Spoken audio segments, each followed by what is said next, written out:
আজি আমি সর্বভারতীয় সংযুক্ত গণতান্ত্রিক মোর্চা দলর উপলক্ষে আপনাদের জানে যে আমি ইতিমধ্যে 20টা বছর আমার দলে সম্পূর্ণ করিলে আর সেই উপলক্ষে আজি 21তম প্রতিষ্ঠা দিবস আছিল আর আমি এই প্রতিষ্ঠা দিবস পালন করার কারণে আমি সর্বভারতীয় সংযুক্ত গণতান্ত্রিক মোর্চা দলর দক্ষিণ কামরূপ জিলা সমিতির উদ্যোগত আজি দিনজোৰা কাৰ্যসূচীৰে একটি আটকদিনীয়াকৈ কাৰ্যসূচী উদযাপন কৰিবলৈ লৈছোঁ আৰু এই কাৰ্যসূচী মতে ইতিমধ্যে আমাৰ পূৰ্বৰ নিৰ্ধাৰিত কাৰ্যসূচী মতে ৰাতিপুৱা 9:30 বজাত পতাকা উত্তোলন আছিল আৰু আমাৰ দলৰ সন্মানীয় সভাপতি মাননীয় আশৰাফুদ্দিন আহমেদ ডাঙৰীয়াই দলীয় পতাকা উত্তোলন কৰিলে আৰু ইয়াৰ পিছত আমি সেকেন্ড কাৰ্যসূচী হিচাপে আমাৰ বৃক্ষৰোপণ কাৰ্যসূচী ইতিমধ্যে সমাপ্ত হল আৰু নামাজৰ পিছত 1:30 বজাৰ পৰা আমাৰ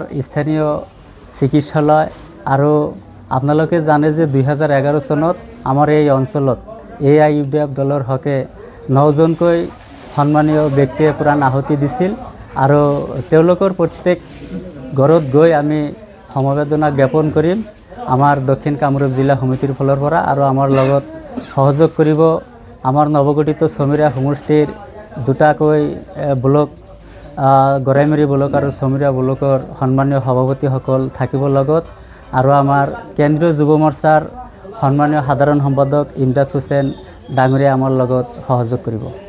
আটাইকে মই ধন্যবাদ জনাইছোঁ। আপোনালোকে ইতিমধ্যে গম পাইছে আমাৰ জিলা সম্পাদকে প্ৰকাশ কৰিলেই আমি 9 বজাত আমাৰ দলীয় পতাকা উত্তোলন কাৰ্যসূচী হৈ গ'ল। তাৰপিছত বৃক্ষৰোপণ কৰিলোঁ। আমাৰ দলৰ আজিৰ প্ৰতিষ্ঠা দিৱস উপলক্ষে দিনজোৰা কাৰ্যসূচী আছে।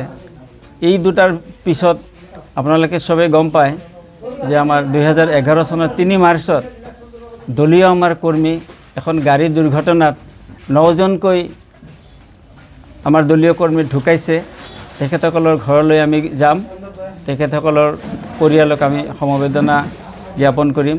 তাৰপিছত আমাৰ কাৰ্যসূচীত উল্লেখ আছে যে আমাৰ চমৰীয়া ব্লকৰ অন্তৰ্গত এই চমৰীয়া ব্লক আৰু গৰাইমাৰী ব্লকৰ অন্তৰ্গত 2-3খন আমাৰ চিকিৎসালয় আছে। তাতে আমি ৰোগীসকলক দেখা কৰিম আৰু তেখেতসকলক আমি লগ কৰি পেলাই অকণমান ফল মূল তেওঁলোকক আমি দিম।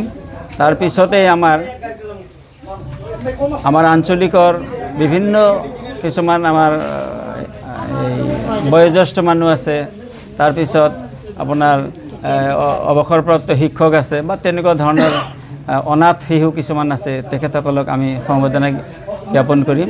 তেওঁলোকক আমি লগ কৰাৰ কাৰণে কাৰ্যসূচী লৈছোঁ। এনেকুৱা ধৰণৰ আমাৰ আজিৰ প্ৰতিষ্ঠা দিৱস উপলক্ষে আমি কাৰ্যসূচী লৈছোঁ। আমি ইতিমধ্যে কেইবাটাও হৈ গ'ল আৰু বাকীখিনি আমি কৰাৰ কাৰণে আজি যিহেতুকে শুক্ৰবাৰ বেছি অংশই জুমাৰ নামাজত অংশগ্ৰহণ কৰিব, তাৰ পিছতে আমি অৱশিষ্ট কাৰ্যসূচীখিনি সম্পন্ন কৰিম।